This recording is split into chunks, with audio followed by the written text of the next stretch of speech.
It's nice that we're all hanging out face to face, but I'm going to invite some other people.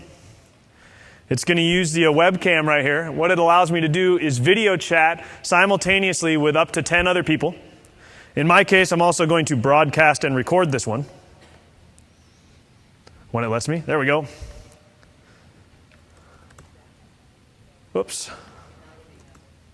I'm going to describe my audience. There we go. We're going to hang out. Hopefully my camera kicks in. No one is here right now. Sad, sad. But I'm going to invite the public, in fact. Oh, I can't do that right now. I'm going to invite GCTs. I'm going to invite my education technology circle, because the idea with Google Plus is instead of following or friending people reciprocally on Facebook, for instance, I can put people into circles. So I can have, a circle for my hockey team. I can have a circle for Google certified teachers and a circle for techie geeks or whatever it is. And as an English teacher, I could have a circle for my English students or my colleagues, and I could have a circle for, wine tasting, and never will the two meet, right? Though I suspect there's a lot of overlap between English teachers and people who enjoy wine. All right, I'm also going to invite a couple specific people. A couple of other GCTs have offered to join us online, so we're going to pop over to my spreadsheet here. I'm going to go get Rita and Kevin and invite them to my Hangout. There's Rita. There's Kevin. There we go. Fantastic. So we're recording. Hopefully they will pop in at some point during the proceedings, and we'll let them speak as well. But the beauty of this is we're able to now have, like I said, up to 10 people video conferencing at once, and we're able to screen share. So now as an instructional tool, right, I can show presentations or applications or anything on the web that I'm viewing on my laptop and share that with other folks. I can also, of course, open up Google Docs and be collaborating with them live while we're on the Hangout, connecting with each other. So a lot of teachers and professors are using these for office hours. And I use them for pretty much all meetings. I mean, these folks over here are from all over California, all over the country, and we meet all the time on Hangouts. So that's Google Plus Hangouts to get us started. And we've got a long list of Google certified teachers and Google Apps certified trainers. So I am going to get out of the way. Hopefully the others will join us in a minute online. But Adina, you're up. Don't close what? I will not close it. Oh, no, I won't close the Hangout. There we go. Oh, there we are. So, yay, we've got people on the Hangout. So we may get some feedback here, I suppose. But Kevin, can you say hi? Hi there. Hey, everybody. Where are you, Kevin? I'm in lovely Monterey, which is rainy and overcast. I wish I were there. You are here. What are you talking about? We're hanging out. Okay, I'm going to hand this off for a minute. You can go ahead and enjoy, and then we'll pop over to you in a few minutes if you're good with that. Okay, great. Awesome. All right, I'm going to grab you this too. All right. Hi, my name is Adina Sullivan, and full disclosure, I am not a Google certified teacher. I am not an apps trainer, but I am apps certified. If you have not done that yet, highly recommended. I've learned so much through that process. And one of the cool things I found through that, kind of found by accident, I was preparing a presentation for a group of teachers who were learning Google Docs, and I was going to show them how you can add, and I can't show in mine because it decided not to come up, you can add someone to your document collaboratively, nicely, as an editor, or you can add them as someone who can just view, right? Well, now there's a new feature. You can add them as just a commenter. So you can now add folks to comment only, which is nice because they can not only view it, but they can give you feedback on what you have there. So here's just a couple ideas of how you could use that. You could use this on a document where you're trying to get information about a piece that you don't want people to actually touch. You just want their ideas, you want their feedback, you want some kind of brainstorming. One way I was thinking to use it with students was with peer editing, but another way was with blogging, introducing blogging to students. How many of you do blogging with students or started blogging with students? Okay. It's sort of a tough transition sometimes getting students started with blogging. So getting them used to writing online, getting them used to comments that are going to be online and how you need to construct comments and work comments. You could use the commenting feature in Google Docs for that. You could also use it as transition between paper blogging, for those of you who start with paper blogs, and actually going to a full blog. Okay, so that was just one of the ways you could do that. I'm going to pull it up there? Okay.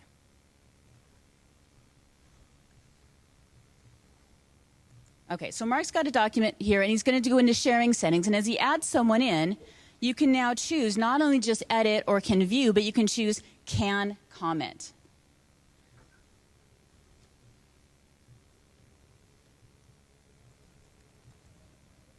So you've got your document, you're adding your information to that.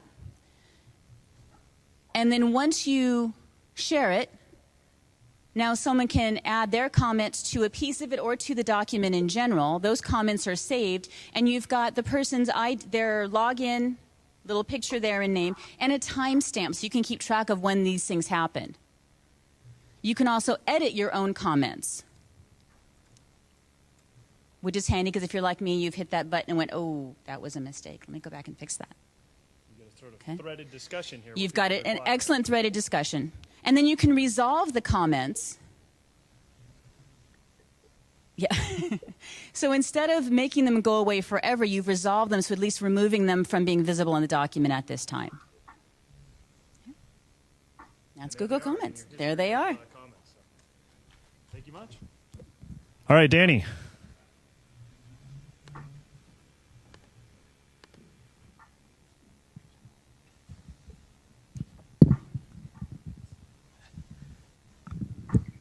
Okay, so how many of you are in Google Plus? Good, good. That's most of you. And how many of you blog? How many of you use Blogger to blog? Okay, so how would you like to be able to take your Google Plus posts and send them to Blogger? Because you can easily send Blogger posts to Google Plus. But how about the other way around? So what I'm doing is I love to find new things and share them with others, right? And that's what Google Plus is all about. So I can put that link in there. I can say share. Well, I want to archive that as well and make it easy for myself to find. But then I also want it easy for people that may follow me and maybe like the things I share to go to a centralized place to find all that stuff very easily. So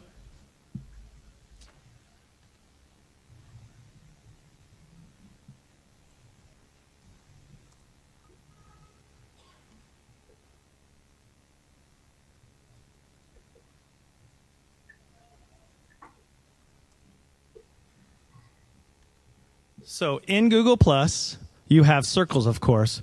Well, you can add people to circles that aren't in Google Plus by their email address. And then you can share with them through an email, correct? Everybody know about that? So I'm going to go to Blogger.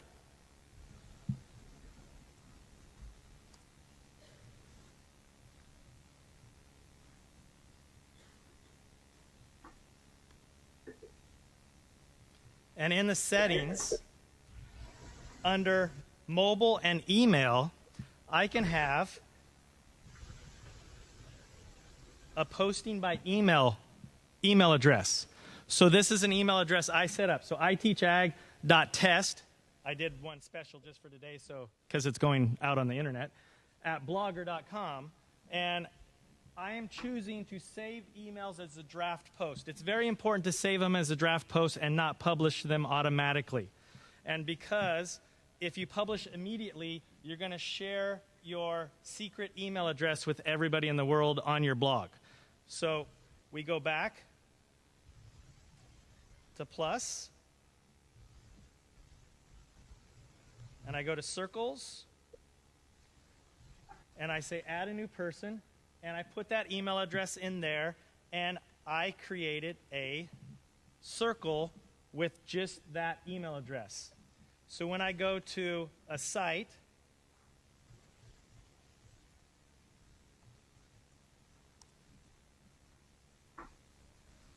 and so let's say Lifehacker, how to get rid of Facebook timelines. Let's say I really like to share that article off. I can cut and paste that.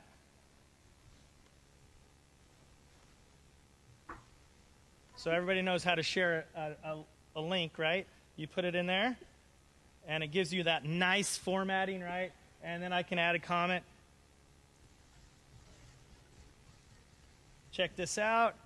Now, here's what I do is I'm going to share this as public, but I'm also going to share it with that circle I created with that one email address. And you have to make sure that you check this box at the bottom. Also email that one person because they're not technically in Google+. I won't share it because I really don't want to do that one. And when you get to the posts,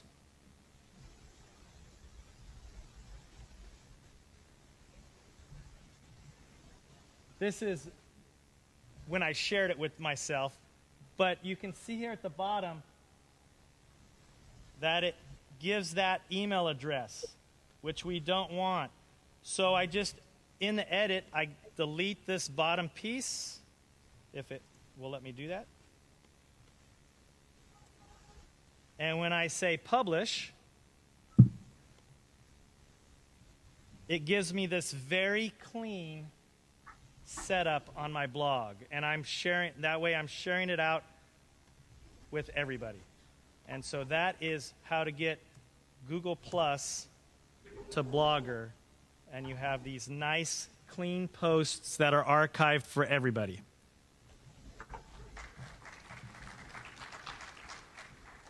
Thanks, Danny. All right, Kevin's been waiting patiently, so we're going to give Kevin a shot to jump in here. All right, great. Hey, can I share my screen? Would that work? Please do. That'd be awesome. Okay, let's see if this works here. Share.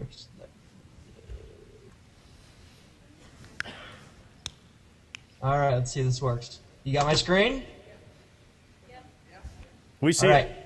Okay, so I'm going to start by just telling a story. I attended the Google Teacher Academy in the summer of 2010, and I got back to my classroom. I'm a high school English teacher, and I got back to the classroom really fired up to go paperless and have students turn in all their essays online using Google Docs. And I did that. And what I found out was the way that I was doing it, the grading, when you were grading 60 essays and commenting on 60 essays, it ended up taking a lot longer than simply just writing red ink on a piece of paper on a paper essay. So I was a little discouraged, and the next round of essays I had students print them out. But then I discovered the keyboard shortcut for making comments on an essay, and this changed everything. So as we demonstrated earlier, to submit a comment, you just highlight some text, and you can go to Insert, Comment, and you can type your comment in there, and then you can hit the blue comment button. But that little movement of the mouse actually, when multiplied hundreds of times, takes up a lot of time. But if you just highlight the text, and if you've got a Mac, you just do Option-Command-M, that automatically brings up that comment window, and that is much, much faster. And then you type your comment, and then rather than grabbing your mouse again and hovering over the blue comment button, if you just hit Control Return, it'll submit it. And I guarantee you that will save you hours when grading stacks of paper, and it has been the tipping point for me to going back to paperless, and I'm so stoked on that. That's a good one. I just learned something new, Kevin. Thanks. Cool. So it's Option-Command-M to paste it in, and then what was the Alt-Return? Is that what you did? Control-Return to submit. And that's a big one. Awesome. Great stuff. Thanks, Kevin. Yep. All right. Jim, are you ready to roll? Or? All right.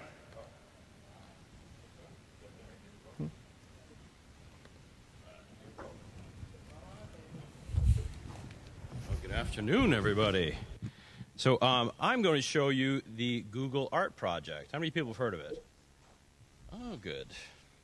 It's I was just told it's not that new, Jim. So I thought it would be nice to just kind of walk you through it a little bit. The Google Art Project. I wanted to sign in real quick, and then I will talk about it. Do not notice my password, okay? It'll just be so awkward. Memorize. Okay. By the way, once you become a Google certified teacher, they do nothing but heckle you from the side of the room. So anyways, I just want to start with this. Google Art Project is something that I think they started with like last summer or so. And Google and, has partnered up with Google Maps people to go around to different museums and tour these museums. Now, they're using like Google Street View type, technology to go around different museums. And then when you get to a picture you like, you can actually click on the plus button and it opens up that picture for you. Now, they're using gigapixel type of photography, right? So what I love about Google Art Project is you can sign in and then come down here and create your own collections. So I have one that's called Amazing. And just to show you the power of these photographs, like here's this St. Francis picture, right? Now, who did it? Did anybody know? Well, I tell you what, if you look, I got to do this right. Right down in here, down at the very, very base of this picture is the artist's name. Now, who would have known? You would never get to see a picture that close if you went to the museum. If you stuck your face in there, somebody's going to pull you away, you know? So it's an amazing sort of piece. But the thing about it is, okay, so I don't teach art. Who cares, right? But the thing is that I teach videography. I'm a video teacher. When I go into museums and I start looking at pictures, we start looking at color. We start looking at and usage, and maybe how the framing of the picture works out. So we can start going around. Now, of course, one of my favorite artists is Van Gogh, and yeah, go in there and really look at the depth of color and look at the stroke on the in the paint. It's amazing. So the other thing you can also use it for is history. Marie Antoinette, right? Do you know this? Have you seen this picture before? It's hanging in the Palace of Versailles. So if you wanted to, you could go and do a street view tour of the Palace of Versailles and look at the artwork on the wall. But the best part about this picture is, one, that this picture, when it was painted, was not released right away because of the people's hatred of the woman. And the other thing you need to know about this picture is that crib is empty. Why is that crib empty? Her son died, right? And so you see the other child pointing to the empty crib. Now that's amazing. You're thinking to yourself, Silly, you're a video teacher. How do you know so much? Well, you go over here. You're not thinking that? So you click on this little plus button, the little I button, and you actually can tour lots of information, including video about the artwork, and then in history about the artwork. That is amazing, right? My other favorite thing is this picture here. And this is an old, was it Peter Brugger? This picture is amazing because of it, just the style that it's in, right? I love the awkwardly bent over woman here picking this stuff up, these badly drawn paintings. This is all, 1500s, right? It's pre, classical Renaissance. What is that? Did I say that right? I don't even know.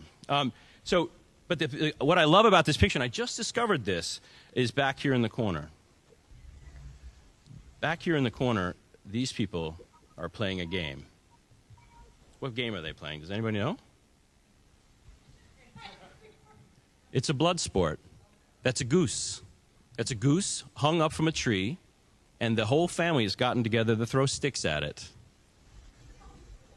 It's an amazing piece of our history, right? It's the idea of blood sporting, and then the cruelty of this picture, and then to talk about, when something like that happens in modern media, you can go back and look at something like that. It's all happening in the distance. I'm going to tell you something. This is at the Metropolitan Museum of Art. There's no way I would have seen that if I had been right in front of it, right? So good stuff. Feel free to tour around it, discover things. That's how I found out about this. I just spent some time walking around. You ever go to a museum? You have that much time? We have time to go to museums, but we don't have that much time to really dig in and discover that. I hope that helps you.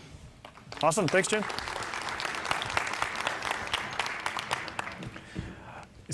Jen Wagner is going to be up next. No relation, though we do share a birthday. And speaking of not having enough time, I had told all these people I was going to introduce them, but in the interest of better content, we're just going to blow through it. They're all Google certified teachers or Google Apps certified trainers. Fire away, Jennifer. I wasn't going to tell you this, but Mark just taught me this like 2 minutes ago. If you go here, oh, I hate being on camera.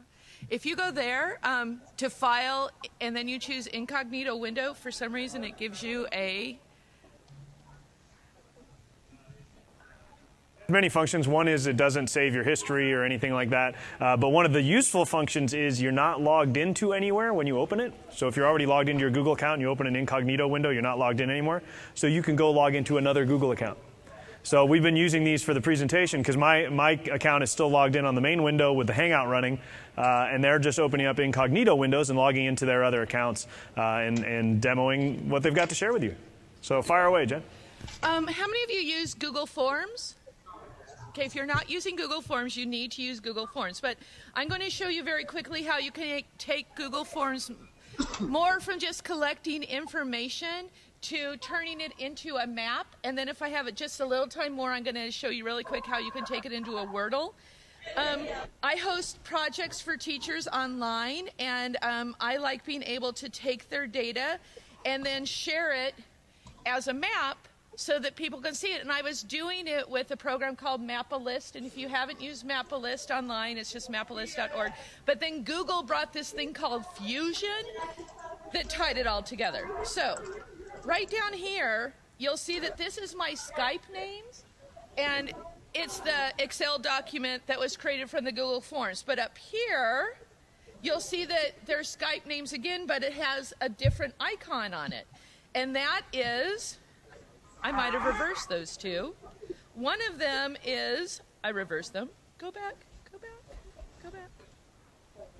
Anyway, one of them is the Excel document, and the other one is the Google Fusion. So when you take it into Google Fusion, and you're going to go up here first, I'm going to go to my location, and I have to tell it that my location is, and I don't know why it's not logging in for me, but I have to tell it that that is a location, that zip code column is a location. And when you do that, then you can go visualize map, and it's going to turn it into a document, a map, that when you hover over the image, it gives you the information that you collected from that Google form. Map-A-List will only show you 2 to 3 things. Fusion will show you as much as it was in that form, which is pretty cool.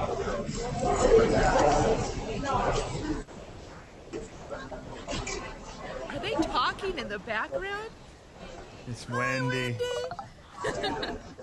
I met Wendy last night. All y'all need to mute over there, folks. We're getting lots of background noise, but welcome.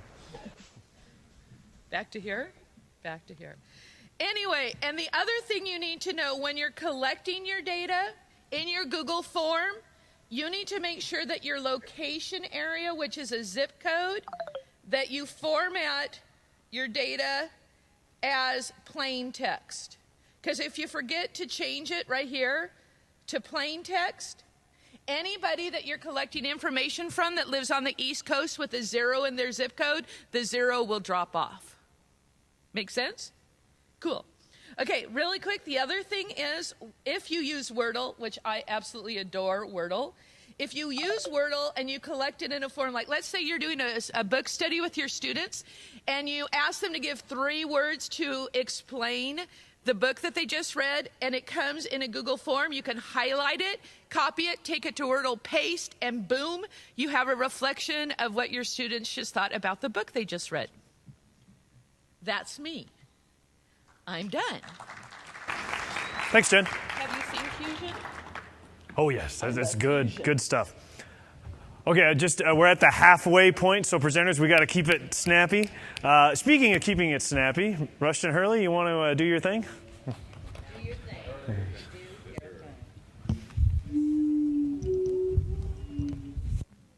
All right, I'm not at my best vocally, but it turns out Google has found a way to cure that. Just kidding. All right.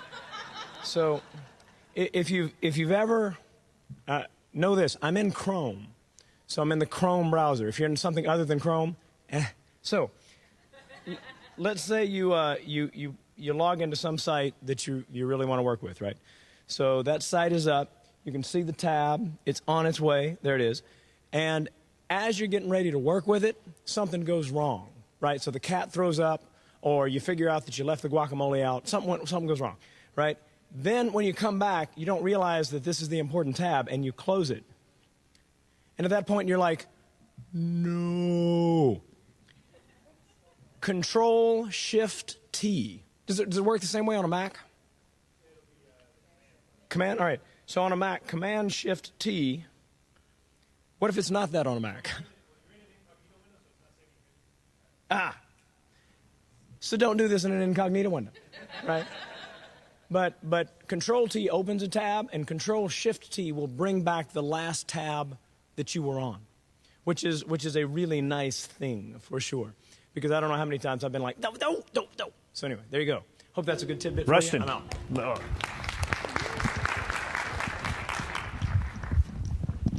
I'm going to piggyback on that, as we used to say at the county office.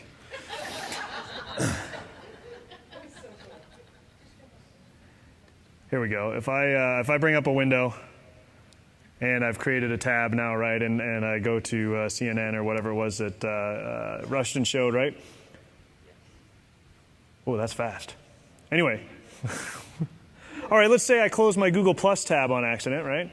I close that tab, I go, oh no, I want it back. I do Shift-Command-T, I get it back. Better yet, I can actually go into my history and I can see whole closed windows. Like if you're a tab fanatic like me, sometimes I'm working with like say 18 pinned tabs that I'm working on that day, and I closed a window, and then it's really oh no, right? So I just come here, I go, oh, 5 tabs, restore all tabs. Oops. Restore all tabs. My entire window comes back with all the tabs. Good times, huh? Yeah. Yeah. All right, so Elizabeth.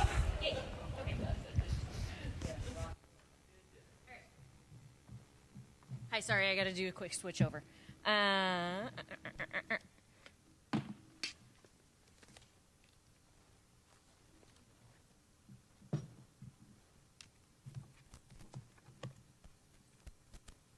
Get there? Get there? No. All right, so I'm going to talk to you real quickly about Google Translate. How many of you have ever used Google Translate? Great, so you're like, you can't teach me anything new. Yeah, I'll show you. All right, so this right here, I just put my notes. If you go to translate.google.com, for those of you who haven't used it, translates into like a billion languages, whatever you need. But a couple things that are new. If you translate anything into any piece of text and you hover over what the translated information is and you click on it, it gives you alternates. Ooh, everybody with me? Ooh. All right, so, and that's interesting and okay, whatever. But there's more than just this particular site. If you go to google.com/language_tools, you can search for automatically selected pages written in automatically selected languages or specific languages, translate text, translate a website, use Google interface in your particular language, including, where is it? Pirate? Anybody speak pirate? Yeah, there we go. Or if you want to visit Google's site in that country's particular local domain. So now you're talking about the variety of first, help me people, first source. Thank you. Primary source. Primary source information from the countries from which history is actually happening. Not that it's not happening in ours. In addition to that, you've got Translator Toolkit. You can upload entire documents and translate them. So I have an FAQ about online registration. I uploaded this into this snazzy little side-by-side comparison. Look at that. English, Spanish. From this point, I can share it, invite people, I can download, open it as a Google document, do all sorts of really snappy things with it. And those are all fun and good and yay. Okay. But look what else I can do. I can take this and, hang on. Get in there. Get there. Ah. Okay. So I'm going to type in my school's website. Yay, Stone Valley SchoolLoop.com. I'm going to delete all the rest of this because I already know. And it gives me the link. If I click on that, and I wanted English to Spanglish,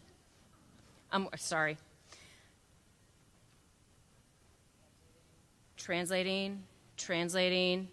It translates the entire page. And not just that particular page, but it gets better. Wait for it. It also translates the secondary pages. So then if I go to this particular EdFund site, it will translate that as well.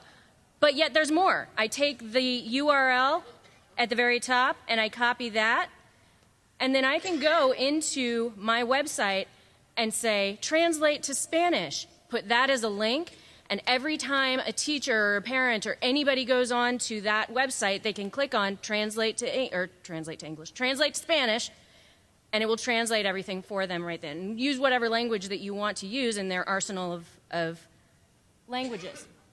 Now, I'm going to give you 2 real practical examples. Do I have time? Am I good? How am I on time? Anybody know?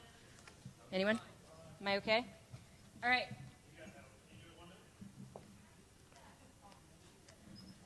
Are we counting switching over?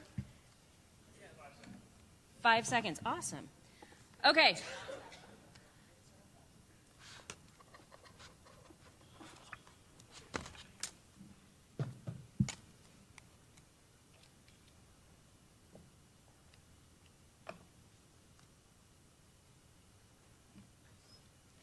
You gonna get there?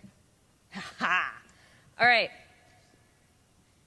Google Translate app on my iPad. 2 really cool things that have happened recently. My mom had oral surgery. That in and of itself is not a cool thing. But she couldn't speak. And of course she needed her lunch, right? So actually she needed a new head. So I had it translate English to English, and then it speaks it for me, for her. You can't really... I need a new head. Did you guys hear that? So she was able to communicate with me just by typing in, I need a new head, translate to English. Last but not least, do I have time for the story? Very short version of the story. Last year, I was an assistant principal at a high school. There was a freshman, and his name was Raul, and he was bordering on all sorts of issues, gangs. He was SDC, he was an EL student, stacked against him from top to bottom. He was really struggling, and he wasn't coming to school. Was trying to get his mom in to meet with me. She finally shows up at a time when, of course, we didn't have an appointment, but I wasn't going to let this moment pass us by. So I call her in, but we didn't have a translator, and I don't speak anything except English. And it's my great paranoia as an administrator that I can't communicate with my community. I call her in, I have Eduardo come in, and I start to try to speak to her, and it's not working. And so I go and I grab my iPad and I sit it down, and I say, wait a minute. And I speak into the iPad and have it translate to Spanish. I played the Spanish version, and no kidding, she starts to tear up. And she types in there, she says, this is the first time that anybody has been able to speak to me at my son's school without having somebody else in between us.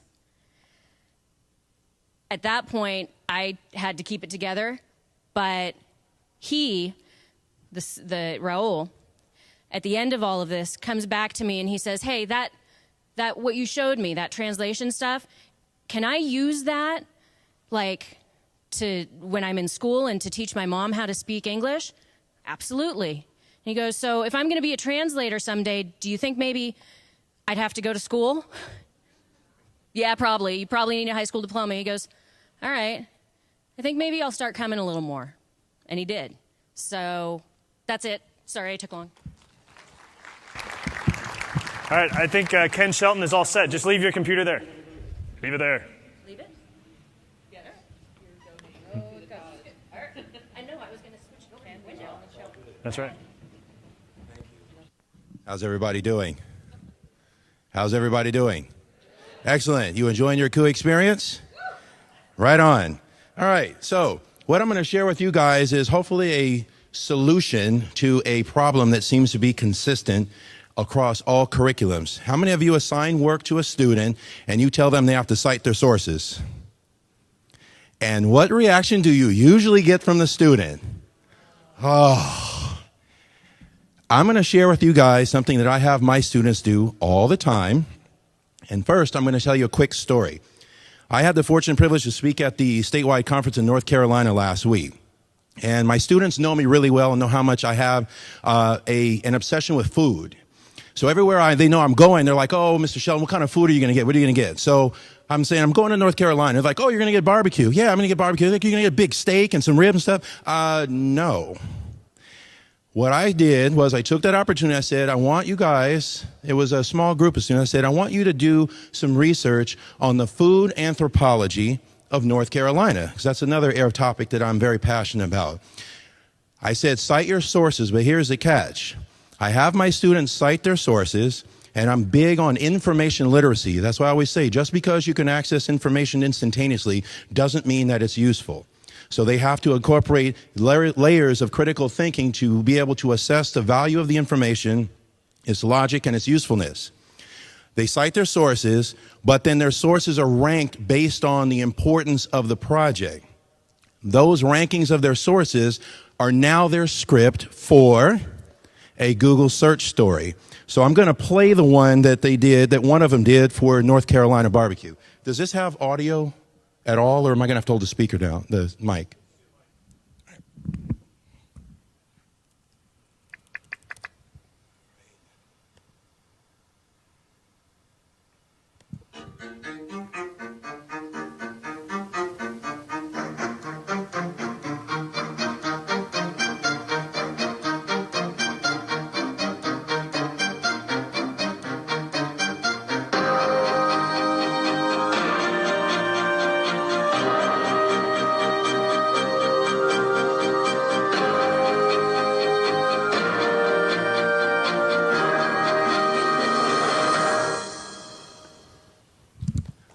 So let's just say that now I don't have a problem having students cite their sources, because what you can do when you make use of search stories is they're still citing their sources, so you still have that done, but you're turning that into a script for their search story. But it's not just a script, and I'm going to show you guys what the interface looks like.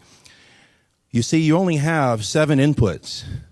So what I'm basically saying to the students is, even if you have 10 sources cited, I need you to prioritize based on the importance and usefulness of the information for your project, which ones were the most valuable. That is what goes into the search story. And if you'll notice here on the interface, you can change the type of search to all those different things. So then I'm saying I want to see everything. And that's why if you notice in the search story, they learn the following. One, that cattle is not pretty much any portion of any component of North Carolina barbecue based on the geography, because North Carolina, especially in the east, is predominantly swampland and forest land. Number 2, you can't grow tomatoes, so they learn why there are predominantly vinegar-based sauces. Number 3, in the western portion of North Carolina, they generally cook the entire piece of meat like a pork chop and not pulled pork. And then one of the largest barbecue festivals on the East Coast is the Lexington Barbecue Festival. So again, search stories, great way to take what you already want your students to do, infuse an element of technology, and turn it into something that is more multimedia, which I guarantee you it does influence their intrinsic motivation to actually do their project. Thank you. By the way, Ken Shelton is a connoisseur of more things than I ever thought humanly possible, and he's a Q board member, so. Oh yeah, speaking of Q board members, Kyle Brumbaugh, also on the board. Do you want that up? You want to yeah. We can make a Google search story now, can't we? Can't wait. Google search story. Somebody's hanging out now. Yeah. There you go. And we're back. Yes, so let me flip over to the Hangout. Hang on a second. Window, where's the Hangout? There it is. Is this Rita? Yes, this is me. Oh, fantastic. Just a question, because I was told yesterday that we cannot possibly make a Google search story now for some reason. I don't know. I saw the Create Your Own Right Now button after Ken, so give it a shot. At any rate, if... And I was told and it was answered, my question was answered by a Google person, and this person told me that it's not possible to make a Google search story. They've changed it. They changed where the link is. Yeah, you might just try it. In the meantime, Kyle's up, and then Rita, we'll get you in there. We'll get you in. Okay. Okay, thank you. Hi, my name is Kyle Brumbaugh. I'm also a Google certified teacher. What I'm going to show you a couple things really quickly is that how many of you using Chrome? A lot of people using Chrome? Okay, so how many of you have multiple Google accounts that you use? Okay, so do you switch back and forth between your accounts? Have you seen the new thing that you can do now with the little icons? No? Oh, so if you go up over here to the wrench, click on the wrench, and go over to Preferences. Now, it will show Mark logged in right here. So you come over here, you come to Personal Stuff. So now, there's only one person. Mark's the only user on this, and he's going to, so if I add a new user now, it now creates, notice how it opened a new window there? It's got a little icon here, so you'll see the icon here. So now the first user you see, Mark, is kind of this blank head there. So you see Mark's account, and then you see now new user, and it's now, I'm Shady. Right? Now I can go in, and I can edit Shady, and I can give it a name. Right? And I can give it this kind of icon, and I can just say, I just put in principal, not KB Shady. Come on. All right. And I give it this little ninja icon, and I click OK. And now I've got this. And now I'm going to have to now, I can log into it. So now I'm here. I sign into this account now.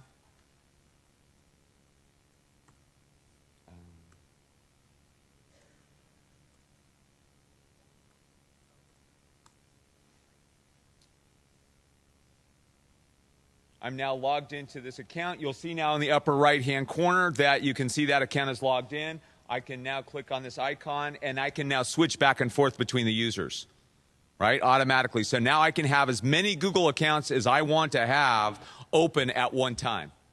I can go all the way down. Yeah. Right? Without going incognito, right? Without so he's still got his history. Yeah. Okay. Yeah. So that's the first thing. The second thing I'm going to show you really quickly is how many of you want to be able to create a mail list where you can send a mail out to any group of people, right? You guys all have that need? Okay, so Danny kind of showed you the one little trick where you can move things over from Google Plus over to Blogger, right? Do the same thing. What you do is you just take, if you have any list of names, you import them. So if you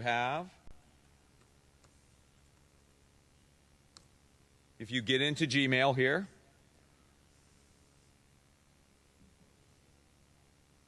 we're going to use Gmail. You'll see there's my little icon there. I can come over here where it says Gmail with a little down arrow. I come over here, go to Contacts, right? I go into More. I can import. So now I can import any list now from a Excel file using CSV. Import that list. Once I've imported it now, if I come over to Google Plus,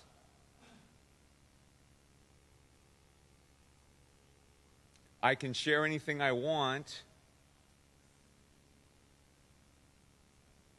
Come on down. Uh-oh.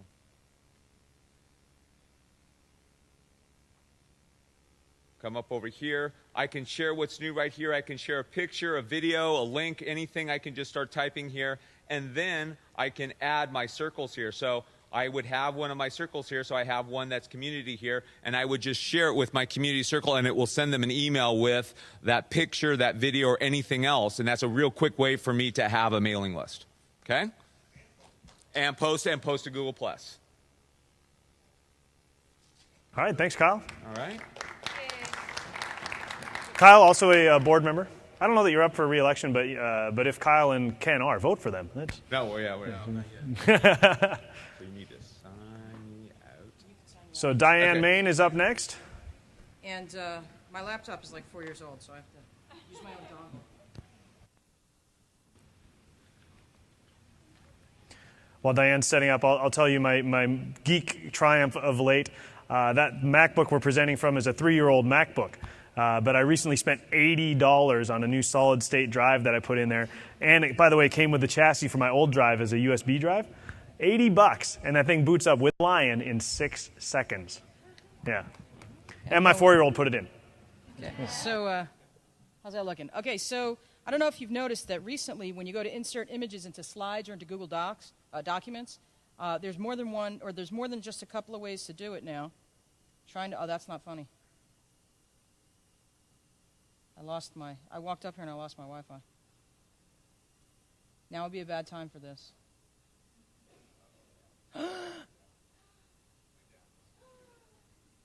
All right, so I'll do it in the form of interpretive dance. Hardwire. You got a wire? Hardwire. Hardwire. Oh, there goes the hangout. Oh, come back! All right, I'm. Try, do your thing, do your thing. Let's see if I can get on this again. It sees it. Really? Seriously? Really? Okay. So I'll just talk through it a little bit. Pretend that I could click on the Insert menu, and so when you go to Insert Image, instead of having 2 options, now there are 5 options in new presentations and also in Google Docs. So one of the options, like say you wanted to put a bird on it, you can just go and insert by URL, which you could do before, and also insert anything that is already on your computer. But the 3 new options are from Picasa albums. You're going to get into mine? Are you just going to drive? You got to put a bird on it, though. Okay, so you could, from your Picasa albums, which the stuff that's in my Picasa albums I'm not going to put on my slides, but there are 2 more options that are very, very cool. So one of the things that I do when I have my students inserting images onto their slides is they have to only use Creative Commons or copyright-free materials. And if you do insert from a Google image search, it's going to already limit it to the labeled for reuse so that my students don't have to go to advanced image search and check that because it's a little harder for them to find now. So like if Mark were going to add, just go to insert image and then go to the Google image search option. Awesome. So then you can put in something, bird or whatever. Okay, so it's going to click on a bird that you like or a soup. And look down here, highlight that. So you get the link to where it is automatically like right there. You just copy that and paste it. And then up here, you'll notice that it says results shown are already labeled for reuse. You can further filter it using some of the tools like primary color that you want to have involved or some of this other stuff like which type. And then that's nice. Okay, that's really good. And some of those pictures are freaky, though. Put that bird on it. Let's go to this one. No, this one. So the other option is stock photos. I love this. You're going to have to put something a little more generic than bird, like try geography. So you put in an idea, okay? Yes?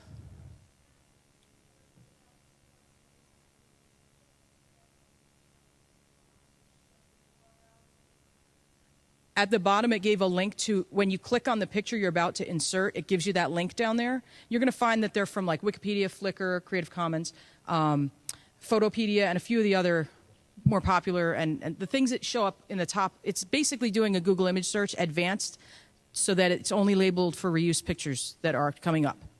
Like some rights reserved on Flickr versus all rights reserved. So if you go to the stock photos and you put in an idea, there's already a bunch of high-quality stock photography that you could use. And if your students or if you are making slides, you want your slides to be just primarily visual. You don't want there to be reading because why are you standing up there talking if they have to read all that stuff, right?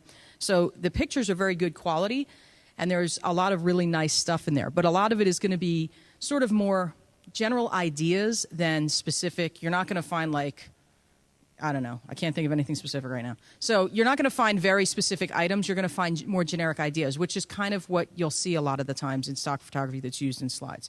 And how'd that go? I'll take my old computer and go home now. Cool. Thanks, Mark. Diane, I know how you could spend about $80. Howdy, I'm Molly. I get the award for traveling far to come here. I live in Minnesota, and people ask me, I can't believe you come to the Q conference. Well, a Minnesota person in March coming to Palm Springs, it's not that hard to figure out why I'm here and to hang out with all you good folks. So I could be up here for a while, but I'm going to just talk a little bit about Google Chrome. How many are using Google Chrome as your primary browser now? It's one of those things where it's like I work with teachers, and when they call me and tell me something's not going wrong, it's kind of like that old, well, did you plug it in or did you restart? I'm like, are you using Google Chrome? And it solves like 90% of my problems. So Dana is here from Google, and she taught me a lot about this, how to become a Chrome master. A Chrome ninja is what she calls it. How many of you have been in the Google Bloggers Cafe? Have you seen that? Visit that. It's like the most fun little booth. It's kind of in the back of the hall. You'll get a cool Chrome button, too. Okay, one thing, I love searching Amazon. How many people love Amazon? I'm an Amazon Prime member. But sometimes it's so laborious to actually open a new browser and type in the word Amazon.com. And Chrome is so smart that it usually even knows, like, oh, I know. Oh, well, you have to spell it right. It actually knows, since I go there a lot, that I really want to go to Amazon.com. But what happens if you in Chrome is if you visit any site that has a search feature to it. So, like, let's say that I'm going to search for. You may think this is something different than what I'm typing, but I was just telling a friend to buy this today. Anybody heard of a hobo wallet? They're like my favorite. Okay, so I was just telling somebody to buy it on Amazon.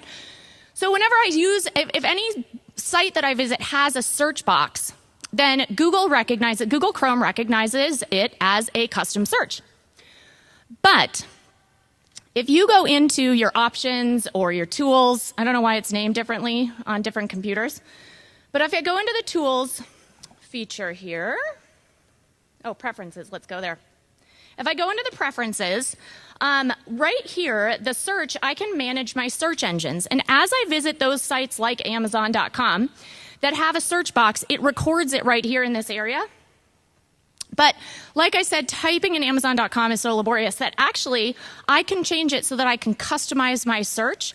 So instead of typing in Amazon, I just want to type the letter A. And I want it to know that I actually don't even want to go to Amazon, but I just want to search Amazon from my browser, okay? So I'm going to put that there. So now my little shortcut is A. I'm going to come out. I'm going to open a new tab, and I'm just going to type A space. And now look at what happened. It's searching Amazon.com, so I'm saving myself 6 letters and 2 clicks, which is really helpful when I want to search for my hobo wallet and get it right now. And Amazon's so quick that it's actually going to be at my door in 2 days. So this is a good search. You can customize any sort of search. You can do YouTube. So I go to YouTube. You want to make sure that you go there first, and I could search for something like, backflip. See what happens? Okay, I just do a search. But now I go back into my preferences here in Google Chrome. And it recognized that I was there. I go to manage search options. Here it is. Here's my YouTube video search. So I just want to type YT because that's something that I can remember. Okay? Customize it. Click out of it. Get out of these so that I don't have them open. Go to a new tab. YT space backflip. That is your first Chrome Ninja tip.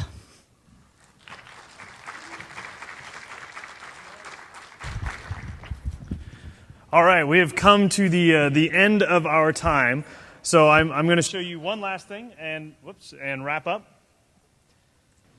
Again, if you're using Chrome, you can extend Chrome with all kinds of different extensions and so forth. I'm going to go back to my first user, my blank head, which apparently was an apt description of me, you all thought. Okay, great.